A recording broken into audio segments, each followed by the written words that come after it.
Hello, everybody. Welcome to the research part of the meeting. I'm a little sick right now, but we're surviving. I'm not presenting besides the news. So we are. All right. Join the Discord if you haven't already, man. I don't know what you're doing. You get all our cool updates in there, and it's great. Sign in if you haven't. It's the same sign in as education in that little sign in channel. Just smash that sign in button. And do you want to present? Hypothetically, about all presentations for the fall are now filled. So if you're interested to present in the spring, then you can. Really, you flatter me. Check the calendar. We have all our relevant news, all our relevant information. Our mail is pretty good as well. You can see people presenting. You can see all the little things we do, all your little black team signups. Give us a little feedback if you want to tell us that we're doing bad. If you want to tell us Alex Noble smells, we already know that. We've tried talking to him. It's rough. But otherwise, announcements.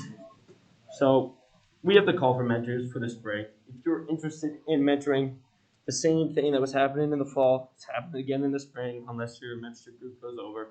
But if you wanna mentor, sign up. It's in the Discord and announcements. I know you upperclassmen really got fun things to talk about. So also slide roulette. Oh, y'all been waiting for this one. Slide roulette is actually one of the fun things we do to wind down at the end of the year. It is happening December 8th.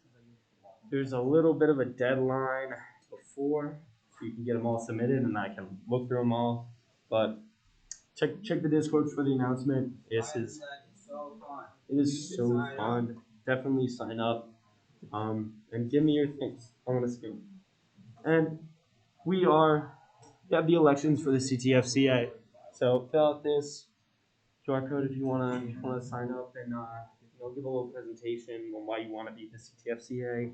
You can talk to other e-board that know more about this, not me. Also, we have ops applications. Their applications are open if you want to join the ops team. They're the backbone of a lot of the services we provide at RITSEC. The staff, that's like them. So if you want to work on cool stuff, help desk, a lot of other cool things, join. We have the Schmooze student application. Do you want to go to ShmooCon? Do you want to go for free and a $200 stipend? Usually, we'll sign up, get a letter of rec, take a funny photo, fill it out, talk about why, and it's a great con. We also have the WeSys Ops, Treasurer, Potluck, and merch, all very relevant. And the two new positions sound pretty swag. It's there for non-male identifying people. The Potluck, I'm pretty sure, is open to everyone. And the merch is open to people who have at least some money. And ICS Black Team signups. Do you want to be on Black Team? Were you inspired by the previous education talk? I know I sure was. I'm already signed up. But it's a great opportunity, so definitely do it. Anyways, clap it up for the sponsors, everybody.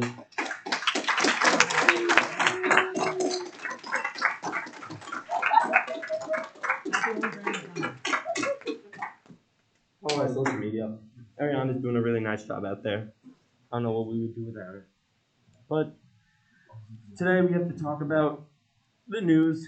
We got Apple iOS sideloading. We have Australian reports of a cyber attack that went on, and a Meridian Link SEC complaint situation. So for the Apple iOS sideloading, basically having other app stores on your iOS phones. So this is something Android has already had for years. Just downloading apps from something that's not the dedicated app store. So according to new EU law, the Digital Markets Act, which is put into effort November 1st, allowing competition to be a little more fair, has had Apple needing to comply by March 6th. So if there isn't anything by this, then Apple's in a little bit of trouble. So they have to have third-party app stores for this by then. Apple has been hinting at this a little bit with some certain features in iOS 12. A certain public managed app distribution framework has been seen in their API, which further is seen to have regional feature restriction capabilities. Basically, the EU is making this law, so Apple is just going to give this capability to EU citizens. So It could happen. It could not. Hopefully it doesn't, because sideloading allows for a lot more freedom for users and developers. They can avoid Apple's taxes on their apps. Pretty sure this was something with uh, Fortnite and Apple, the whole Epic Games thing.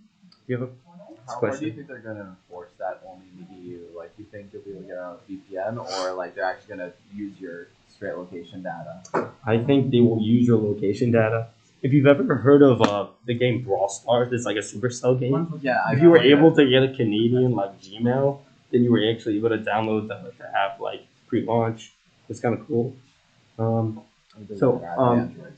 Yeah, those are the positives for sideloading, but you can also have negatives such as like security risks and compatibility issues because Apple isn't thoroughly reviewing everything that isn't sent to the App Store. So, yep. Also, some Australian ports got hit with a cyber attack recently. The DP World, which is a large port operator in Australia, they were breached last Friday on the 10th. They caused mass delays for shipping cargo. I think around like 30,000 shipping containers were affected. That's a lot of stuff, a lot of timely stuff, like your A5 Wagyu that you're ordering for your TikTok videos got kind of delayed and rotten. This wasn't actually a ransomware attack yet.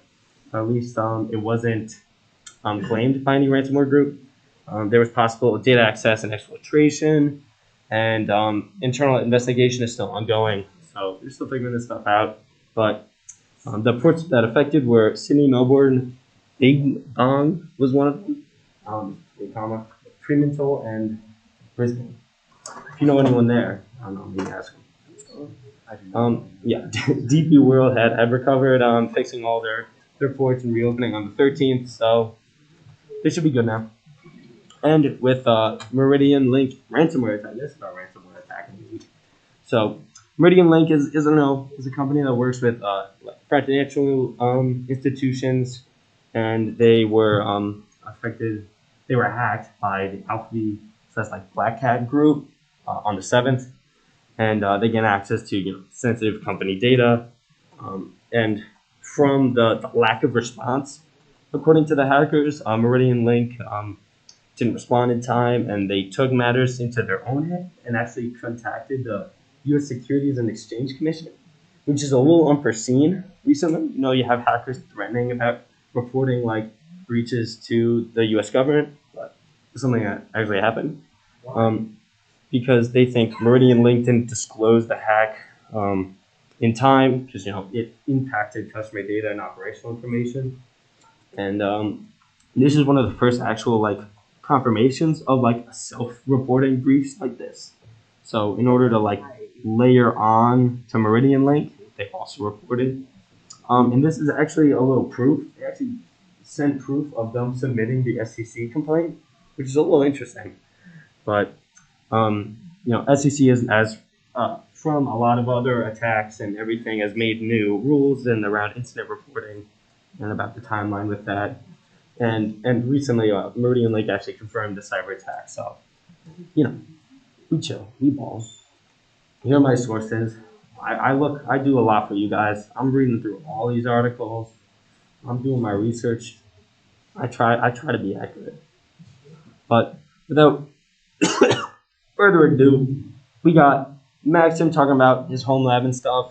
You got Kyle talking about lockdown, anxious, and we have Jason talking about Sinister System D, and Brad talking about an undocumented project being a useless project. So, Max, please get to the stage. Clap it up.